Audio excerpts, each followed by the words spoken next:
السلام علیکم ویورز۔ مرد کو جنت میں حوریں ملیں گی تو عورتوں کو کیا ملے گا؟ اس کے علاوہ جنت میں کنواری فوت ہو جانے والی لڑکی کس کی بیوی بنے گی؟ یہ ایک ایسا سوال ہے جو آج کل بہت زیادہ دیکھنے کو ملتا ہے۔ خواتین ہی نہیں، اکثر ہمارے بھائی بھی یہ سوال کرتے نظر آتے ہیں۔ انہی سوالوں کا جواب آج ہم آپ کو بتانے جا رہے ہیں۔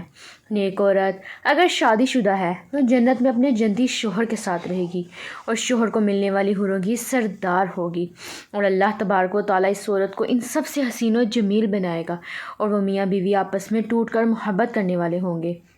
اور اگر دنیا میں عورت کے متعدد شوہر ہوں، یعنی عورت اپنے شوہر کے انتقال یا اس کے طلاق دینے کے بعد اس کی شادی کر لی ہو، یعنی اس عورت نے 2 یا اس سے زیادہ شادیاں کی ہوں، تو وہ جنت میں اپنے کسی شوہر کے ساتھ رہے گی۔ اس بارے میں مختلف روایات موجود ہیں کہ ایسی عورت کو اختیار دیا جائے گا کہ جس کے ساتھ اس کی زیادہ موافقت ہو اس کو اختیار کر لے، یا وہ عورت آخری شوہر کے ساتھ رہے گی۔ اس بارے میں حضرت ابوذر رضی اللہ تعالیٰ عنہ سے مروی ہے کہ آپ صلی اللہ علیہ وآلہ وسلم نے فرمایا، عورت کو اس کا آخری شوہر ملے گا۔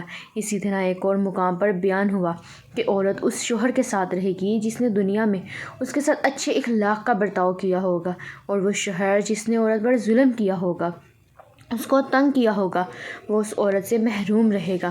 حضرت سلمہ رضی اللہ تعالیٰ عنہ کی ایک روایت میں ہے کہ انہوں نے آپ صلی اللہ علیہ وآلہ وسلم سے پوچھا، کسی کے 2 شوہر ہوں تو جنت میں کس کے ساتھ رہے گی؟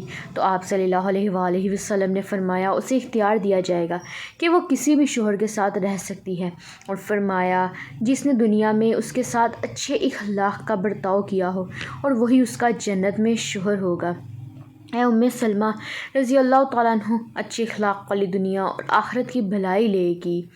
اور اگر عورت کنواری ہو، یعنی اس کا اس کی شادی سے پہلے ہی انتقال ہو گیا ہو، یا شادی شدہ ہو تو لیکن اس کا شوہر جنتی نہ ہو، تو جنت میں جس مرد کو بھی وہ پسند کرے گی اس کے ساتھ اس کا نکاح ہو جائے گا، اور اگر موجودہ لوگوں میں سے کسی کو بھی پسند نہ کرے تو اللہ تبارک و تعالیٰ اس کے لیے ایک مرد جنتی پیدا فرمائیں گے۔